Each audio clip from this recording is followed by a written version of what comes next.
तो hello friends, एक बार फिर से आप सभी का स्वागत है आपके अपने यूट्यूब चैनल नयन प्रताप कॉम्पिटिटिव क्लासेस 2.0 में।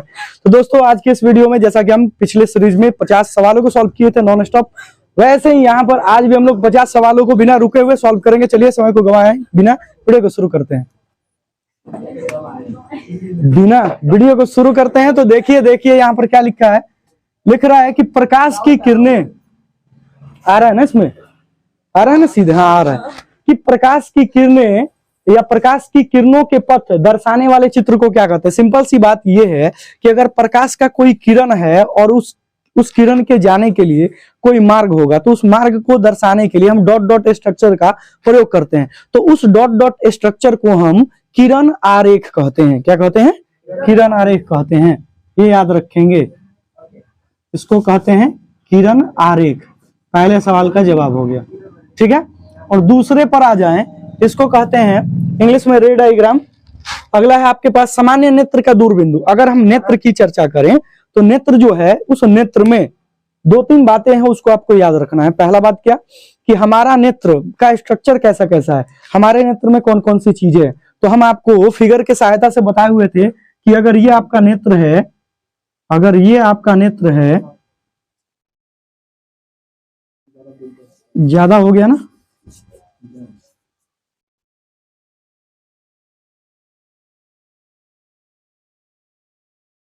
चलिए देखिए। अब यहां से क्या है कि ये जो है, ये पहला परत है, इसके बाद इसके अंदर ये दूसरा परत होगा, ये दूसरा परत है, और इसके बाद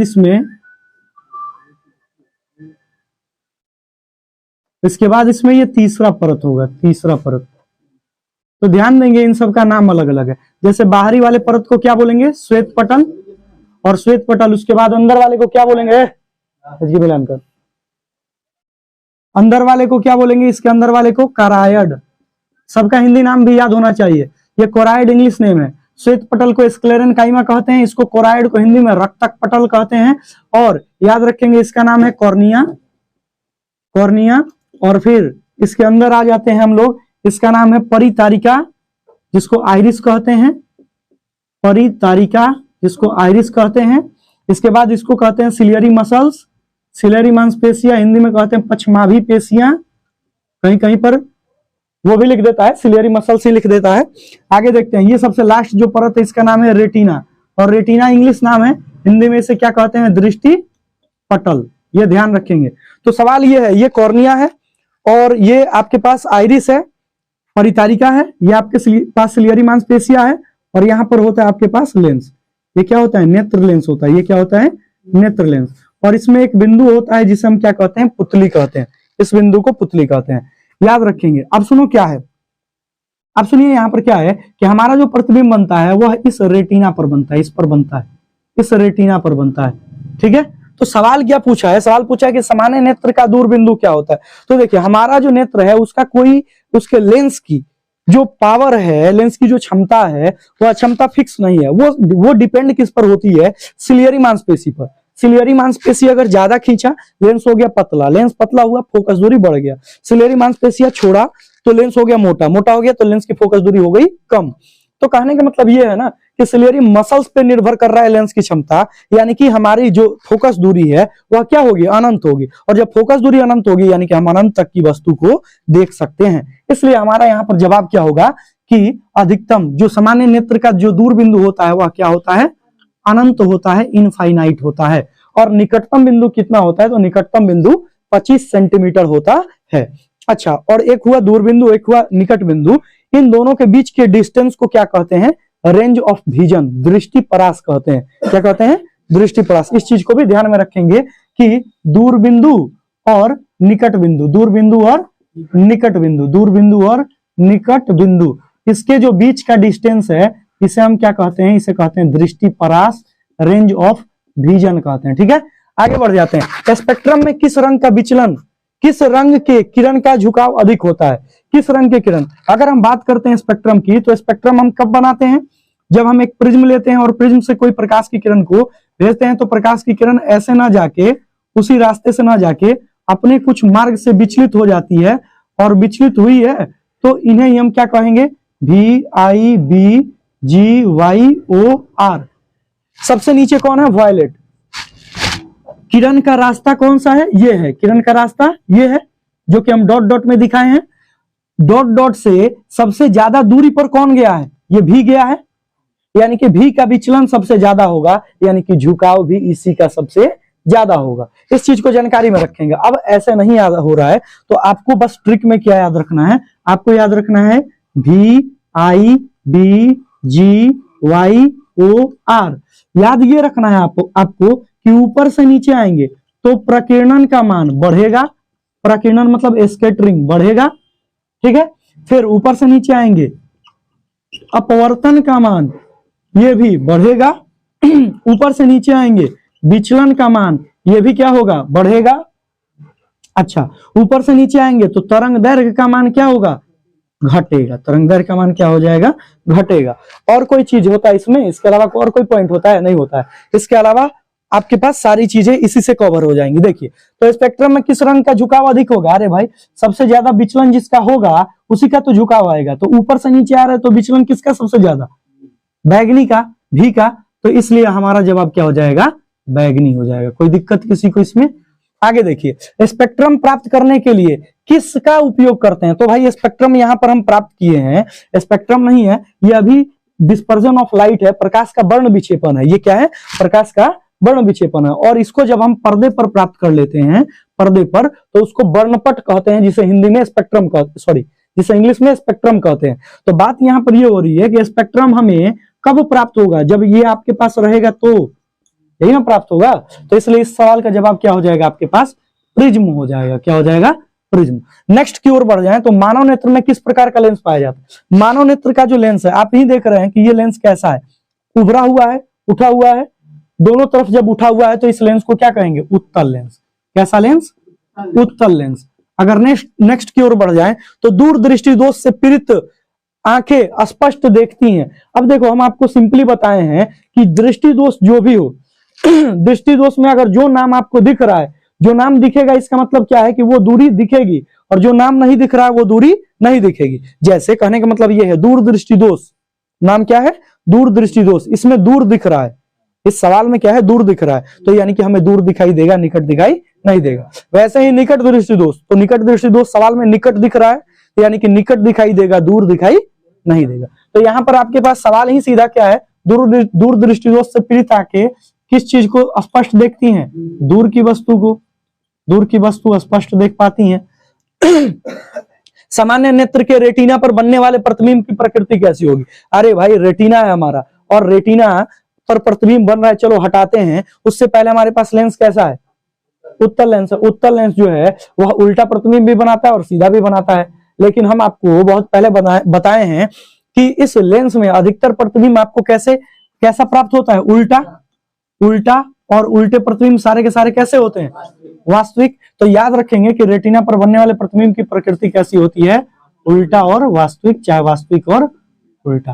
ठीक है, आगे बढ़ जाएं। सामान्य आंख के लिए स्पष्ट दृष्टि की न्यूनतम दूरी, तो हम लोग जो है ना 25 सेंटीमीटर से पास की चीज नहीं देख पाते हैं। ठीक है, तो वो इसकी स्पष्ट दृष्टि की जो न्यूनतम दूरी होती है 25 सेंटीमीटर होती है।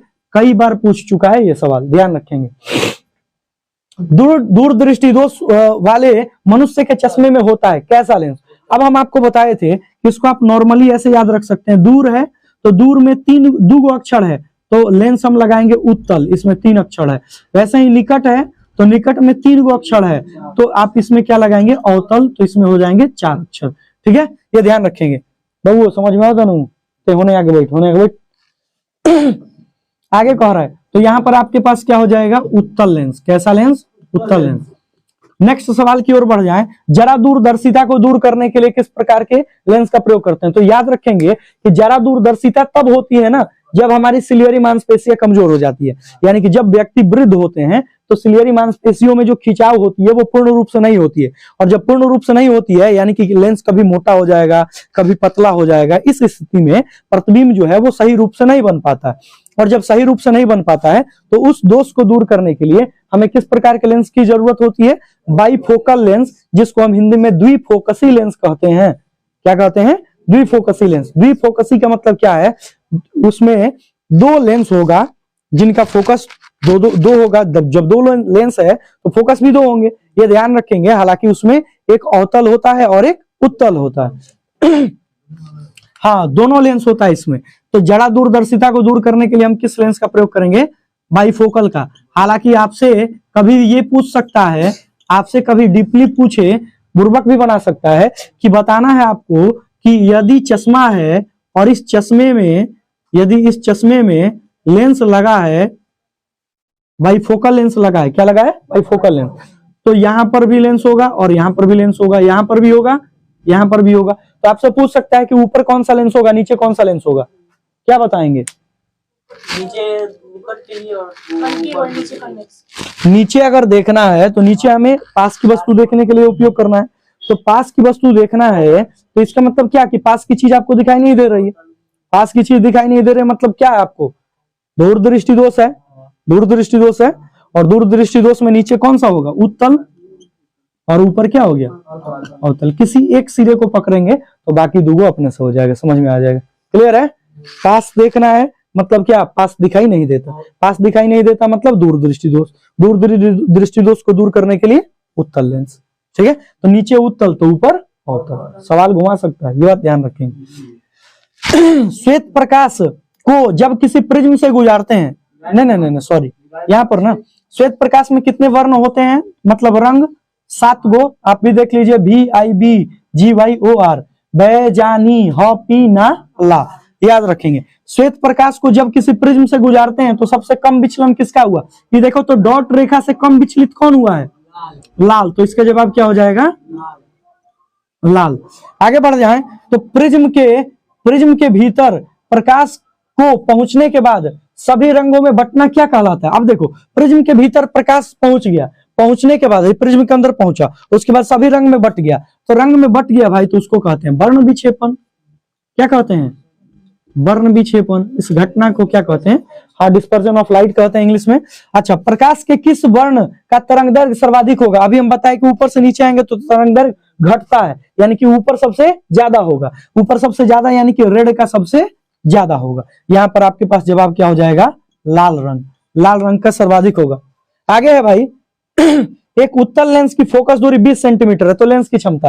अब हम आपको बताए हैं लेंस की क्षमता P बराबर क्या होता है? 1/f। कल भी बताए थे। तो यहां पर है 1/20। अच्छा ध्यान देना, ये सेंटीमीटर में है, ये मीटर में होता है। तो 100 आ गया नीचे, 100 कहां चला जाएगा? ऊपर। 100 बट्टे कितना हो गया? 20 कट गया तो कितना हुआ? 5। ये हुआ 5 डायोप्टर। इसका जवाब कितना होगा? लेंस का क्षमता 5 डायोप्टर। ठीक है, ध्यान रखेंगे।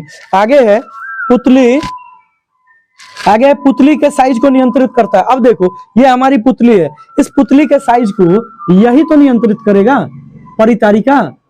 परितारिका ही ना इसको ढक के छोटा और इसको बड़ा करेगा। हालांकि उस पुतली में भी क्षमता होती है कि खुद के आकार को बड़ा करे या छोटा करे, लेकिन संभवतः अगर हम देखें तो ये परितारिका आगे है, डायफ्राम का काम कर रही है, तो यही उस प्रकाश की मात्रा को कम करती है, अर्थात पुतली के आकार को छोटा या बड़ा करने में मदद करती है। इसलिए हम इसका जवाब क्या लगाएंगे? परितारिका। कहाँ है? यहाँ पर है, परितारिका। आगे है मानव नेत्र कार्य करता है। अब मानव नेत्र भाई किसकी तरह काम करता है? कैमरे के समान काम करता है। आपके पास जानते हैं, आपके पास ऑप्शन क्या रहेगा? आपके पास ऑप्शन रहेगा कैमरे की भांति, सूक्ष्मदर्शी की भांति, फिर कहेगा आपके पास कहेगा अवतल लेंस की भांति, फिर कहेगा दूरबीन के जैसी। तो आपको उसमें टिक करना है कैमरे की भांति। ठीक है, आगे बढ़ जाते हैं। आगे देखो, नेत्र में प्रवेश करने वाली प्रकाश किरणों का अधिकांश अपवर्तन कहाँ होता है? अब देखो, नेत्र में प्रवेश कर रहा है कोई भी प्रकाश की किरण, तो आप जानते हैं कि अगर प्रकाश पहुंचेगा तो क्या ये आपका नेत्र है, यदि हम इस नेत्र को ऐसे निकाल दें, नॉर्मली ऐसे निकालें, तो आप देखिए प्रकाश कहां से पहुंच रहा है? श्वेत चमड़ी से पहुंच रहा है, श्वेत पटल से पहुंच रहा है? नहीं पहुंच रहा है, कॉर्निया से जा रहा है। तो कॉर्निया से जा रहा है तो नॉर्मल सी बात है कि कॉर्निया में अपवर्तन ज्यादा होगा। तो इसका जवाब कहां गया? कहां है भाई? अपवर्तन किसमें होगा? तो अपवर्तन होता है भाई कॉर्निया। ठीक है, तो ये है कि नेत्र में प्रवेश करने वाली प्रकाश की किरणों का अधिकांश अपवर्तन कहां होगा? तो कॉर्निया में। ठीक है, आगे है कि किस दृष्टि दोष को दूर करने के लिए अवतल तथा उत्तल दोनों लेंस का प्रयोग करते हैं? अभी बताएं, अवतल और उत्तल दोनों होगा तो यह दोष जरा दूरदर्शिता है, जरा दूरदर्शिता है, तो यहां पर इसका जवाब क्या हो जाएगा, इसका जवाब हो जाएगा जरा दूरदर्शिता, प्रेस बायोपिया, जरा दूरदर्शिता। ठीक है, यह ध्यान रखेंगे। आगे है भाई कि नेत्रगोलक की आकृति दिख रहा है ना, उसमें देख लीजिएगा, उसमें नेत्रगोलक की आकृति कैसी होती है, तो नेत्रगोलक हमारा गोलाकार होता है, सिंपल सा है, गोलक ही दिख रहा है। नेत्रगोलक का व्यास कितना होता है, इसका व्यास लगभग में 2.3 सेंटीमीटर आप मान सकते हैं, ये लगभग में है। ठीक है, आपको मिलेगा ऑप्शन में 2.3 लगा दीजिएगा। कॉर्निया के पीछे स्थित संरचना, अरे भाई कॉर्निया है, कॉर्निया है ना, कॉर्निया के पीछे स्थित संरचना क्या है, तो अब आप कहिएगा कि पुतली है ना, इसके पहले आपके पास आइरिस ना है, ये आइरिस है, परितारिका, तो ये परितारिका है, तो परितारिका काम करेगी, तो इसका जवाब हमारे पास क्या हो जाएगा, परितारिका। ठीक है, आगे बढ़ जाते हैं भाई। आगे है कि परितारिका नियंत्रित करती है, किसको नियंत्रित करती है, तो प्रकाश के परिमाण को, प्रकाश के परिमाण को, मतलब ज्यादा प्रकाश नहीं आने देगी, ना ही तो पुतली हमारा खराब हो जाएगा। ठीक है, ये बात ध्यान रखेंगे। नीचे और, ठीक है हाँ 3.5 है, अच्छा उसको देख लिया जाएगा, तो इसको इसको इसको इसको देख लेंगे हम लोग। हाँ 2.5 दिया है, तो लगभग में 2.3 आप मान सकते हैं वही, हाँ कोई दिक्कत नहीं है।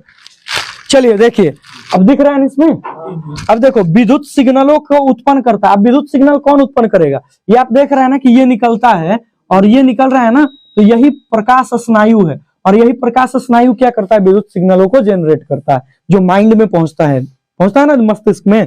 तो ये याद रखेंगे कि इसको हम प्रकाश तंतु भी कह सकते हैं, प्रकाशिक तंतु, या इसी को प्रकाशिक सुग्राही भी कह सकते हैं, प्रकाशिक सुग्राही। ठीक है, ये ध्यान रखेंगे। अब आगे देखिए, सिग्नलों की व्याख्या कहाँ होती है, तो अब सिग्नल, अब जो भी आप फोटो देखे उसका व्याख्या कहाँ होगा, माइंड में होगा, यानी कि इसका जवाब सीधे होगा मस्तिष्क में होगा। आगे देखिए भाई, आगे है इंद्रधनुष में कितने रंग होते हैं, बाकी तो बुड़बक को बता देगा, कई गो हला देगा भाई, 7 गो, बहुत अच्छे। इंद्रधनुष किस दिशा में बनता है, तो इंद्रधनुष जिधर सूर्य उगे हैं उसके विपरीत दिशा में बनता है। सूर्य अगर हेन्ने उगल बने तो ओनिये ना बनी, उनका विपरीत दिशा में हेन्ने बनी। ठीक है, यानी कि सूर्य के विपरीत दिशा में, सूर्य के विपरीत दिशा में, क्लियर है। अच्छा, वायुमंडल नहीं होता तो आकाश का रंग कैसा होता है, काला। सभी लोग जानते हैं कि वायुमंडल है जिसके कारण प्रकाश का अपवर्तन होता है। ठीक है, आगे देखते हैं, खतरे का संकेत का प्रकाश किस रंग का होता है, तो लाल रंग का। कारण का है, कारण यह है कि उसका तरंग दैर्घ्य ज्यादा है, तरंग दैर्घ्य ज्यादा है तो दूरी ज्यादा तय करेगा, विचलित नहीं होगा, विचलित नहीं होगा तो उसका जो संकेत है वह संकेत दूर से भी दिखाई देगा, इसलिए हम इसका प्रयोग करते हैं, किसका, लाल रंग का, किसका, लाल रंग का। अब आप ऑप्शन के अनुसार देख लीजिएगा, इसके अनुसार देख लेंगे।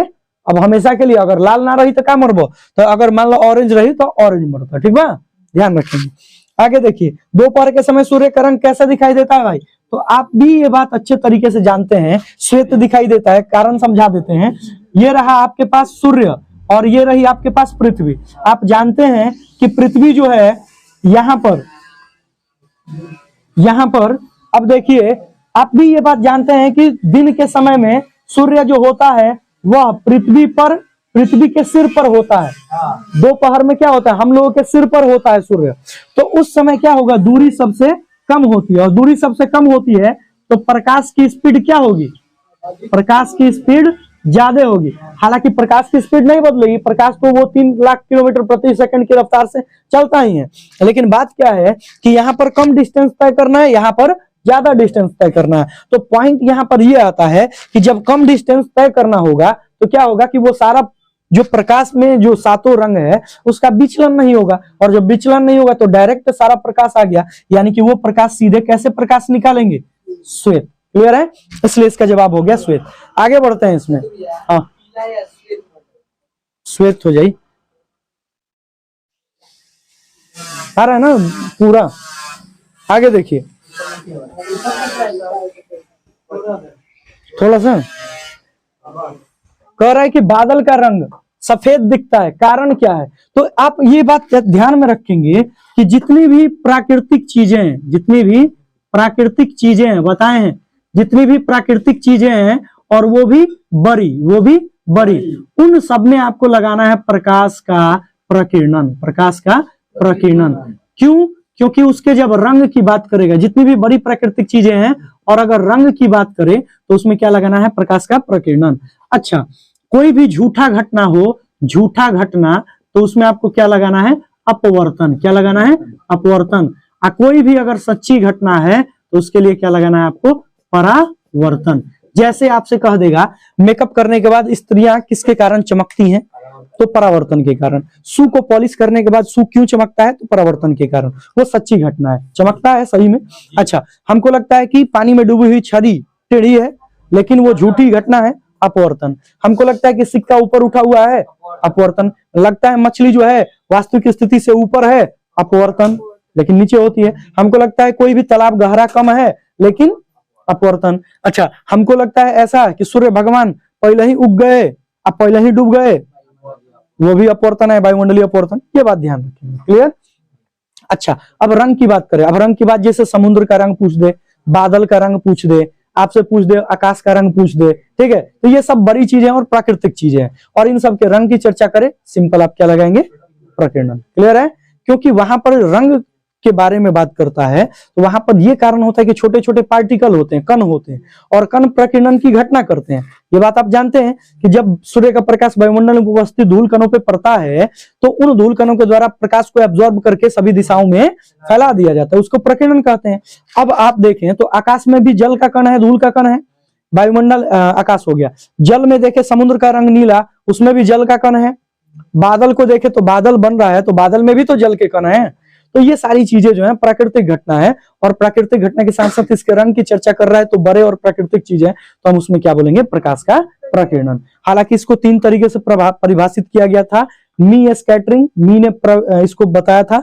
रैले स्कैटरिंग, रैले ने इसको बताया था, रैले नामक साइंटिस्ट ने।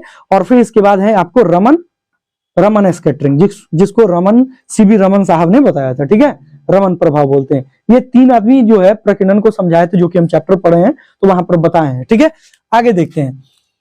आगे देखिए तो यहां पर बादल का रंग सफेद किसके कारण होगा? प्रकाश का प्रकीर्णन, सीधा सा जवाब है।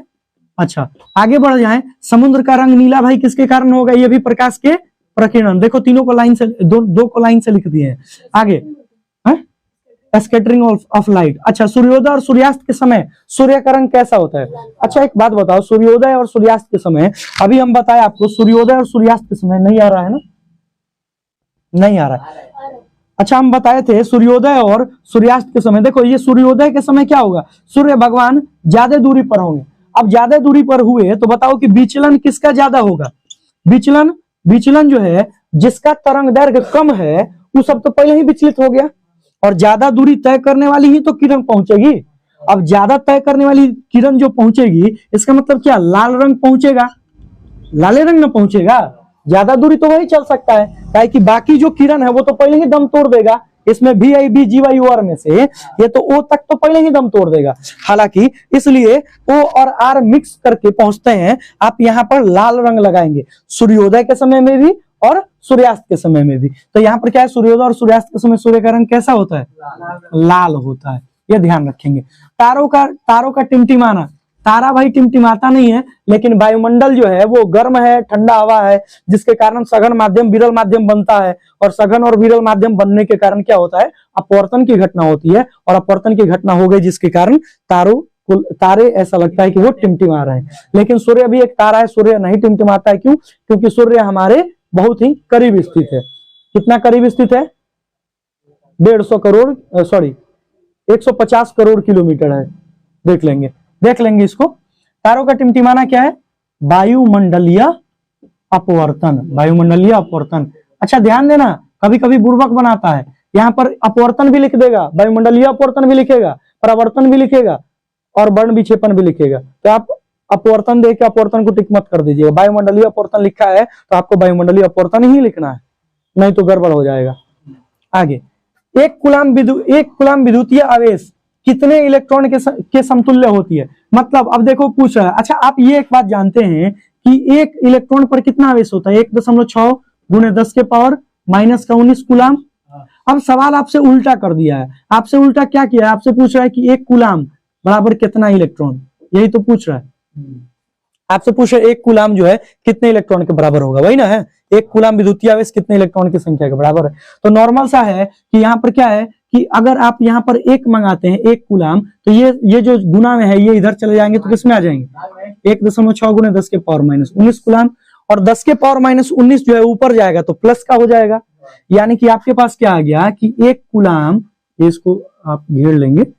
अच्छा, इससे क्या हो गया कि एक कूलाम बराबर क्या आ गया आपके पास? 1.6 बट्टा में ऊपर 1 गुणा में 10 के पावर 19 हो गया। अच्छा, अब देखो ध्यान देना क्या, अब देखो क्या है, यहां से पॉइंट हटा तो 1 आया, 1 अंक है तो 1 0। ये 10 कहां चला जाएगा? ऊपर। अब ये 10 चला गया ऊपर तो हम सीधे दे रहे हैं 10 को ऊपर, ये नीचे हो गया 16। अब हम 10 के पावर 19 है, 10 के पावर 19 में से हम क्या करते हैं? एक और 10 को हटा देते हैं। एक और 10 को हटा दिए तो इसको दे देंगे तो 10 नहीं है 100 हो गया। और 10 का पावर 19 था तो ये कितना हो गया? 18। अब देखिए ये हो गया 16 नीचे, ऊपर 100 और गुणा में 10 के पावर 18। तो भाग लगाएंगे ना तो 16 छक्के 96, 6 दशमलव, फिर उसके बाद आएगा 2 और 5 गुणे में 10 के पावर 18 इलेक्ट्रॉन हो गया ये एक कूलाम। इसका जवाब क्या हो जाएगा आपके पास? इसका जवाब हो जाएगा हाँ प्लस का। अरे प्लस है का ना पावर ऊपर, ये माइनस वाला ऊपर गया तो प्लस में ना चेंज हुआ, तो होगा आपका 6.25 गुना 10 के पावर 18 इलेक्ट्रॉन। ठीक है, समझ में आया? अच्छा, आगे देखिए, कह रहा है कि विद्युत आवेश कैसे मात्रक। अरे भाई जानबूझ के विद्युत लिखता है कि आप कंफ्यूज होइए। आप सीधा देखिए आवेश, आवेश कैसे मात्रक क्या होता है? कूलाम। आगे है भाई 1 वोल्ट। 1 वोल्ट, वोल्ट क्या होता है भाई? तो वोल्ट होता है विभवांतर, विभवांतर का मात्रक होता है वोल्ट। तो हम पढ़े हुए हैं, हम क्या पढ़े हुए हैं कि ये अगर आपके पास कोई Q कूलाम आवेश है तो इसका कुछ ना कुछ विद्युतीय क्षेत्र है, और यहाँ पर ये है अनंत। ये क्या है? अनंत है। तो अनंत से कोई Q कूलाम आवेश, ध्यान रखेंगे ये भी प्लस में है और ये भी आपके पास किसमें है? प्लस में है।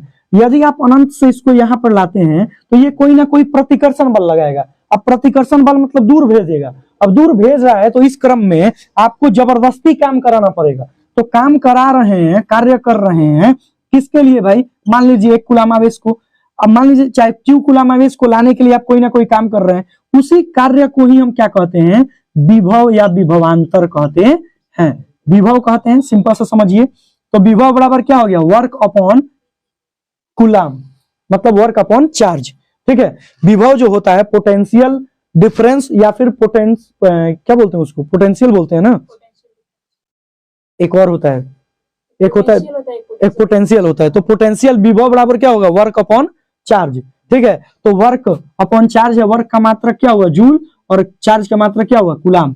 तो इसका 1 वोल्ट बराबर होता है बहुआ 1 जूल प्रति कूलाम। ये पूछता है एग्जाम में। और आपके पास परिभाषा पूछ देगा 1 वोल्ट का। आप कैसे बनाएंगे? आप बनाएंगे कि एक कूलाम आवेश को अनंत से किसी विद्युतीय क्षेत्र में लाने पर यदि किया गया कार्य 1 जूल हो तो उसे ही हम 1 वोल्ट कहते हैं।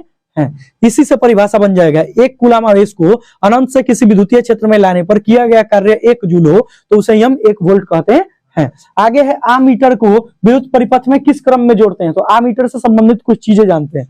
आमीटर क्या होता है भाई? तो आमीटर हम पढ़े हुए हैं कि आमीटर हमारा एक प्रकार का ऐसा यंत्र है जो किसी भी विद्युतीय परिपथ में धारा के मान को मापता है। अब धारा के मान को कैसे मापेगा? जब इसको लाइन पैरेलल में लगाएंगे कि सीरीज में लगाएंगे? पैरेलल कॉम्बिनेशन या सीरीज कॉम्बिनेशन? तो उसको हम सीरीज में लगाएंगे। जैसे हमारे कहने का मतलब ये है कि अगर आपके पास ये कोई तार है, इस तार में धारा को चेक करना है, तो धारा को चेक हम तभी तो करेंगे जब यहाँ पर कोई युक्ति लगाएंगे गर्म तार में, लाइव वायर में, विधुनमय तार में। गर्म तार को ही तो कह रहे थे लाइव वायर, जिंदा तार, जीवित तार, विधुनमय तार। ये ध्यान रखेंगे। तो जीवित तार में हम लगाते हैं ए मीटर। का लगाते हैं?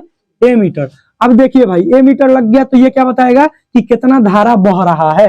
और आपसे एक होता है वोल्ट मीटर। वोल्ट मीटर जो होता है ना, ये वोल्ट मीटर, इसको पैरेलल कॉम्बिनेशन में लगाया जाता है। यहाँ पर होता है वोल्ट मीटर। क्या होगा?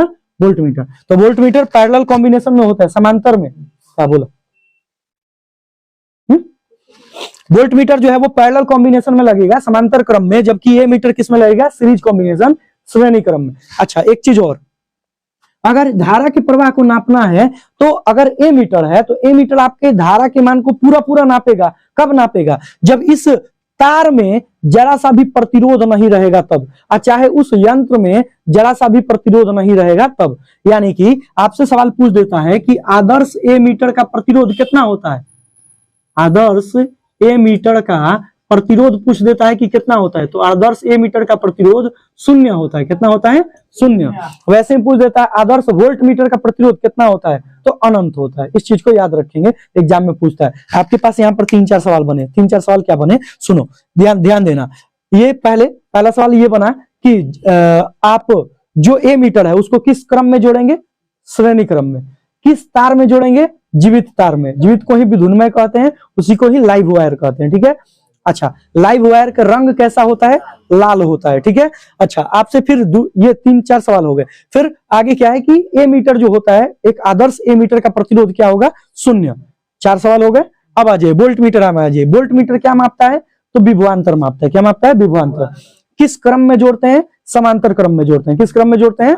समांतर क्रम में जोड़ते हैं। अच्छा, एक आदर्श वोल्ट मीटर का प्रतिरोध क्या होगा? अनंत। क्या होगा? अनंत। क्लियर है?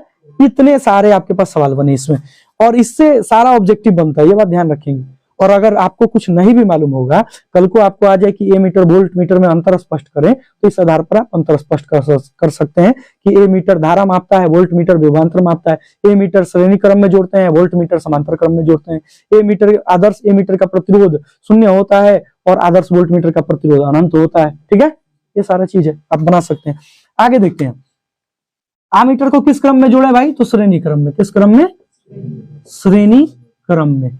आगे है भाई कि किसी बल्ब से 1 मिनट में 120 कूलाम आवेश प्रवाहित हो रहे हैं, तो विद्युत धारा का मान पूछ रहे हैं। भाई यहाँ पर टाइम दे दिया 1 मिनट, टी दे दिया कितना? 1 मिनट।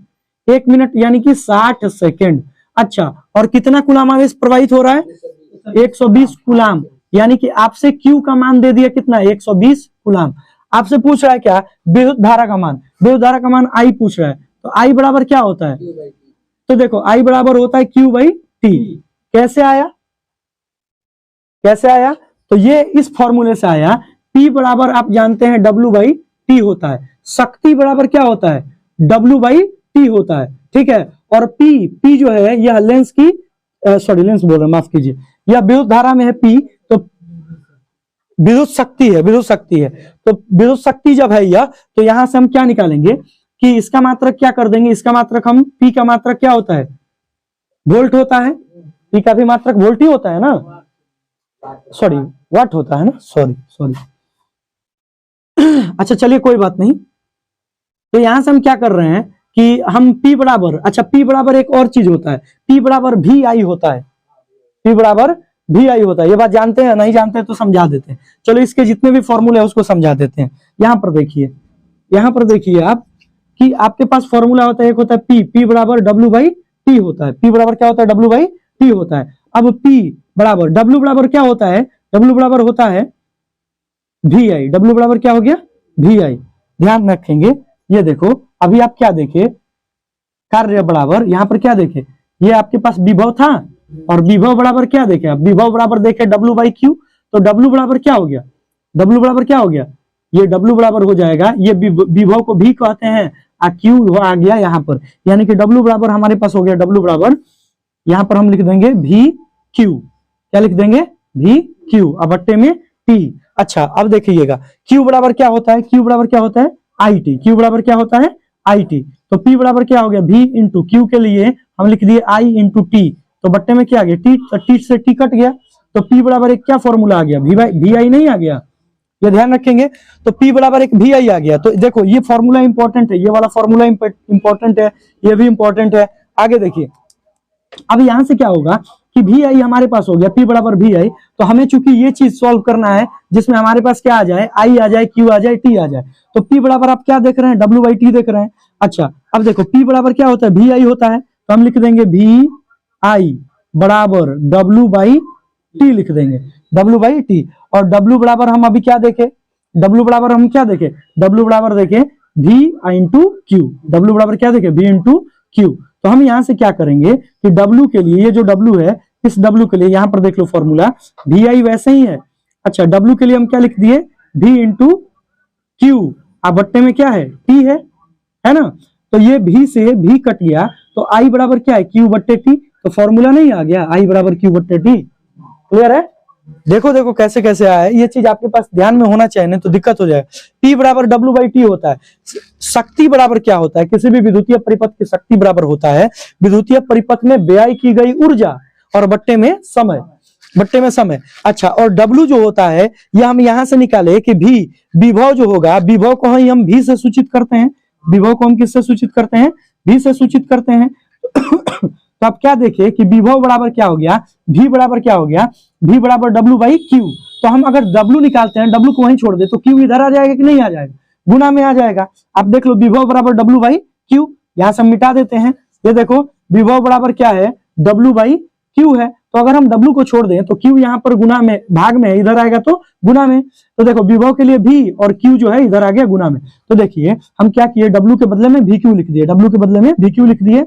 और यहां से क्या होगा हमारे पास अब Q बराबर क्या होता है, तो Q बराबर आप जानते हैं कि Q बराबर IT होता है, विद्युत धारा वाला फॉर्मूला है। Q बराबर क्या होता है IT, या I बराबर Q बटे T होता है।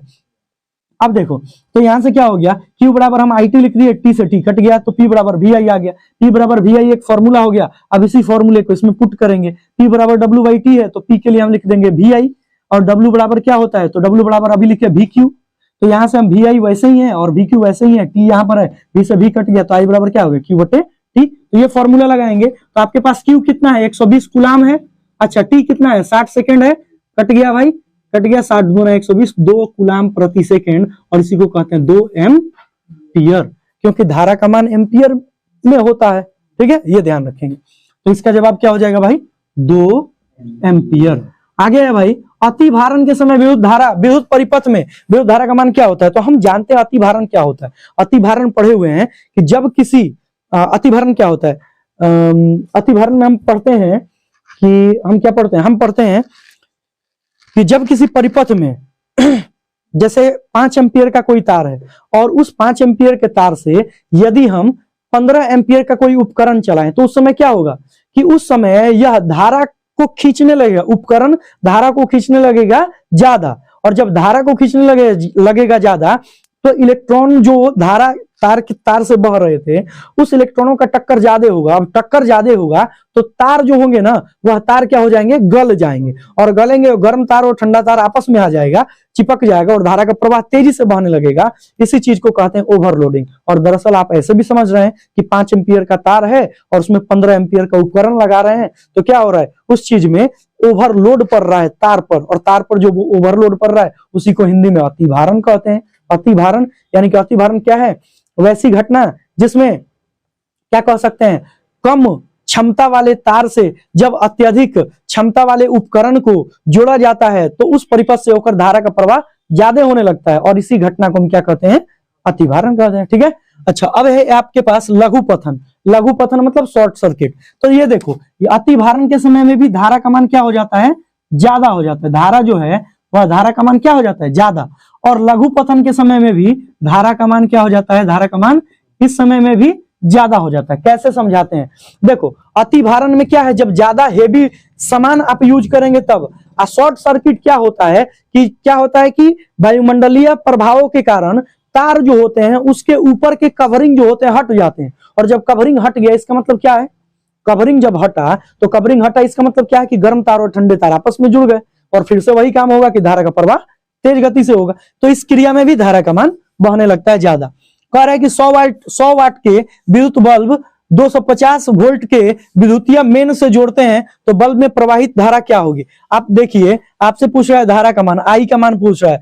अच्छा, आई पूछ रहा है और आपके पास वाट दिया है। वाट किसका मात्रक है, पी का। तो ध्यान से देखिए, आपके पास पी का मान दे दिया कितना भाई, 100 वाट। आपके पास भी का मान दे दिया कितना भाई, 250 वोल्ट दे दिया। और बताओ, अभी आपको फॉर्मूला बताए P बराबर VI, देखो इधर बताए हैं P बराबर VI कहाँ है, यहाँ पे। तो P बराबर VI है तो आपसे I पूछ रहा है, आइए ना पूछ रहा है, तो I बराबर क्या हो जाएगा, I बराबर P बट्टे V। देखो ये सब फॉर्मूले जो होते हैं ना, फॉर्मूले पर बेस्ड सवाल होते हैं, बहुत इजी होते हैं, ठीक है, लेकिन फॉर्मूला याद नहीं होगा तो सब खत्म। आगे देखिए, तो P कितना है भाई, P देखो शक्ति 100 वाट है। अच्छा V कितना है भाई, 250 वोल्ट है। भाग लगा दीजिए, क्या कितना आ जाएगा, 0.4 आ जाएगा, आ जाएगा 0.4। और I का मान क्या होता है, एम्पियर में होता है, तो 0.4 एम्पियर, इसका मान क्या हो जाएगा भाई, 0.4 एम्पियर। ठीक है, ठीक है, सही है। अरे हम ये डायरेक्ट कर दिए ना, एक जीरो लगा दिए, अपने मन से पॉइंट दे दिए, 25 चौका 100 कर दिए। ठीक है, आगे देखते हैं भाई। आगे है हमारे पास, हमारा बुझाता है कि उन्हें मत जैसा फिर कन्हियों को पढ़ाई को।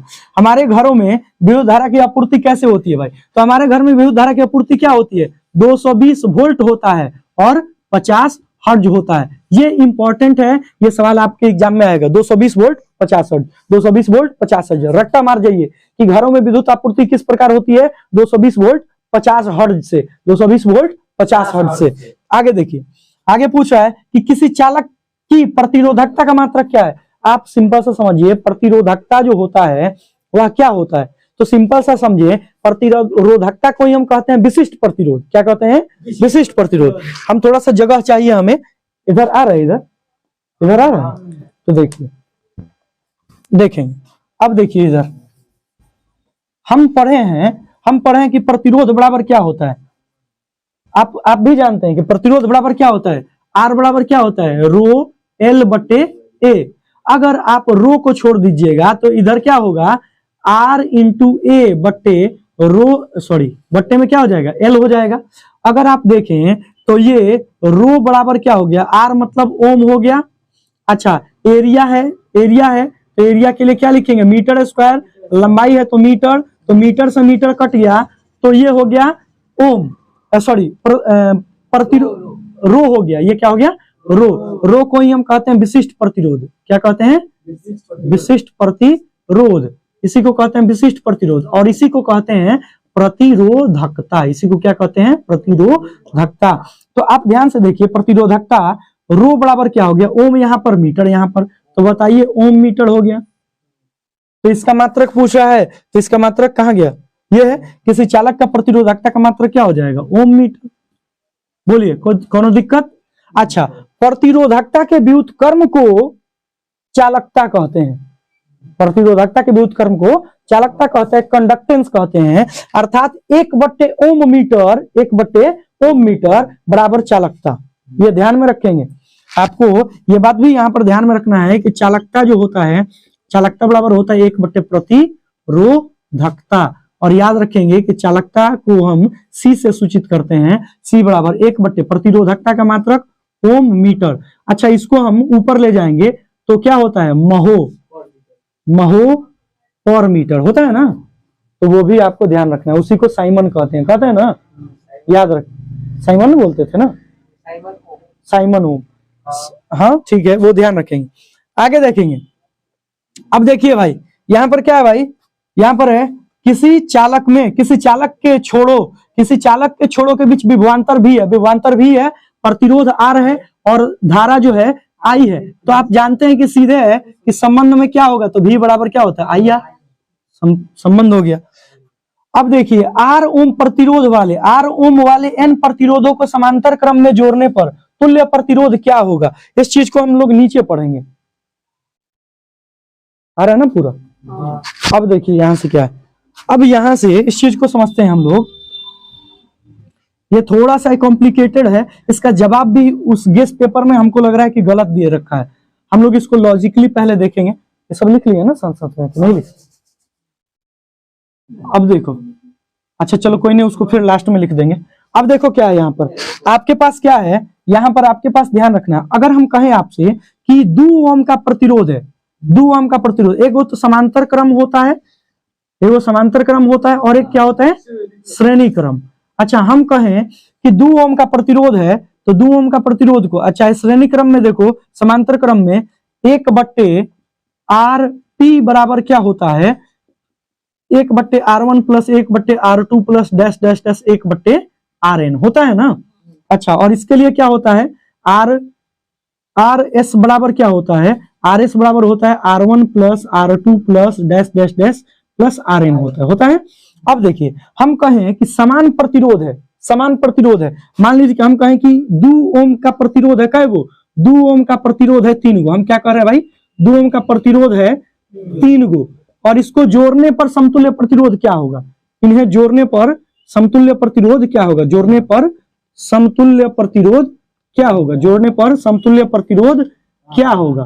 ठीक है, तो हम देखिए हम क्या करेंगे, अगर हम किस क्रम में जोड़ रहे हैं भाई, 3 है तो इसको हम जोड़ रहे हैं भाई समांतर क्रम में, कि हमारा सवाल समांतर क्रम का पूछ रहा है तो हम समांतर क्रम में जोड़ रहे हैं। तो 1/, हम क्या लिखेंगे, R3 लिख दिए। तो 1/R3 जो है, चाहे RP बराबर 1/, क्या होगा 2 जोड़ 1/, क्या होगा 2 जोड़ 1/2। एक बात बताइए, 3 गो था तो इसको हम अब बट्टा पर का जोड़ करेंगे, नहीं, सब में से हम 1/2 को क्या कर लेंगे, कॉमन ले लेंगे। अब 1/2 कॉमन ले लिए तो क्या बचा, 1 जोड़ 1 जोड़ 1, यहां से क्या बचा 1/2 गुना में 3, यानी कि क्या हो गया 3/2। समझ में आ रहा है, ऐसा कुछ करेंगे। अब इसी प्रकार क्या है, यहाँ पर सवाल में है कि R ओम वाले n गो प्रतिरोध है, तो R ओम वाला अगर n गो प्रतिरोध है भाई, तो अगर 1/, यदि आप RP निकालते हैं तो 1/R जोड़ 1/R जोड़ 1/R जोड़ डैश डैश डैश जोड़ 1/RN होगा। तो हम इतना कुछ करेंगे नहीं, नॉर्मल सा बात है कि 1/R को कॉमन ले लेंगे, 1/R को क्या कर लेंगे, कॉमन ले लेंगे। तो 1/, जब R आपका कॉमन हो गया तो इसकी संख्या है कितनी, n गो है, n गो है ना, क्योंकि ये तो n तक है, यहाँ पर n तक जाएगा तो n हमारा कहाँ निकल जाएगा, बाहर। तो इसलिए आपका आंसर क्या होगा, n/R। तो आंसर नहीं होगा 1/RP का मान क्या है, n/R। 1/RP का मान क्या है, n/R। तो आपसे केवल RP पूछ रहा है, तो केवल RP बराबर क्या हो जाएगा, R चला जाएगा ऊपर, n आ जाएगा नीचे। ये हो गया आंसर। क्लियर है, ऐसे करके तो सवाल को पहले छोटा छोटा तोड़ते हैं, उसके बाद बनाते हैं। आगे आते हैं, किसी भी चालक तार में धारा का प्रवाह करने वाले गतिशील कण क्या होते हैं, बाकी तो सब कोई जानता है, क्या होगा, इलेक्ट्रॉन। क्या होगा, इलेक्ट्रॉन। कह रहा है कि ओम के नियम का गणितीय रूप क्या होता है, ओम का नियम पूछ रहा है भाई, R बराबर क्या होगा, V/I, यही ना होता है।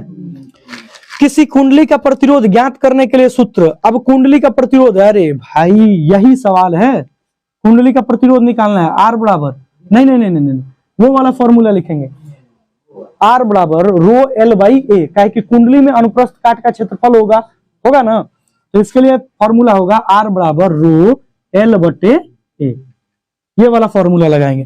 और कह रहा है कि विद्युत धारा की प्रबलता का ऐसे मात्रक, तो देखो विद्युत धारा की प्रबलता जानबूझ के दिया है, विद्युत धारा का मात्रक क्या होता है, एम्पियर होता है, क्या होता है, एम्पियर। और इस प्रकार आपका ये चैप्टर हो गया समाप्त, केवल एम्पियर। तो कंप्लीटली आपका कंप्लीट हो चुका। वीडियो कैसा लगा आप हमें कमेंट करके बताएं, और अगर आप इस चैनल पे नए हैं तो प्लीज इस चैनल को सब्सक्राइब करें, दोस्तों के साथ शेयर करना ना भूलें। तब तक के लिए बाय बाय, टेक केयर।